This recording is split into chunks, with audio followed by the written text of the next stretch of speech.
కన్నా ఏం చేస్తున్నావు? డ్యూటీకి వెళ్దామని వెహికల్ తీస్తున్నాను. నీ వెహికల్ మీద నాకు ఎప్పుడైనా అలా లాంగ్ టూర్ తీసుకెళ్ళవా?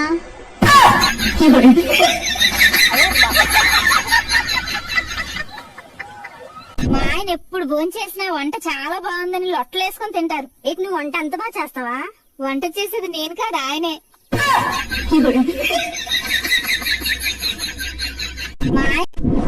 సార్ ఏమైనా పాత సామాన్లు ఉన్నాయా? కొంటాను. ఏంటి నాకా చూస్తున్నారు? ఏమీ లేదు.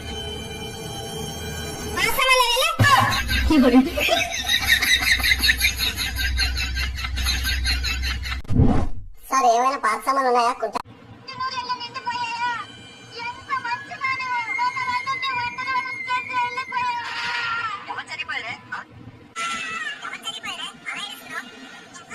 చనిపోలేదండి.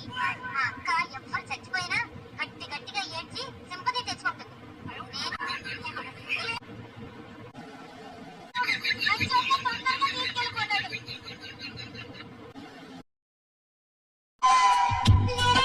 మల్లిక, నిన్న మీ మ్యారేజ్ లో భోజనాలు బాగున్నాయి. థ్యాంక్ యూ అండి. మీ ఆయన ఏరి?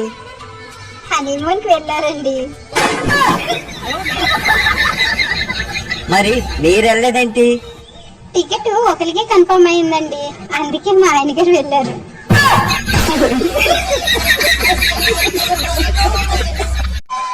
ఏమమ్మా, ఈ మూగబ్బాయి దగ్గర 10,000 రూపాయలు అప్పు తీసుకున్నావట, ఇప్పుడుకొచ్చి ఇవ్వలేదంట?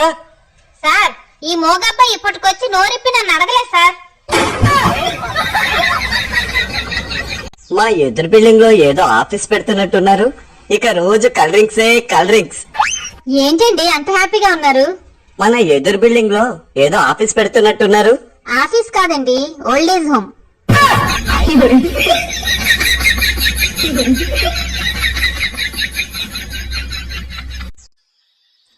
ఏమైందండి అంత డల్ గా ఉన్నారు? మా ఫ్రెండ్ ఆవిడ చనిపోయింది. మా ఫ్రెండ్ జీర్ణించుకోలేకపోతున్నాడు. ఈయన తాగమనండి, జీర్ణం అయిపోద్ది. ఏండి, మీరు బాగుండాలని నేను ఉపవాసం ఉన్నానండి.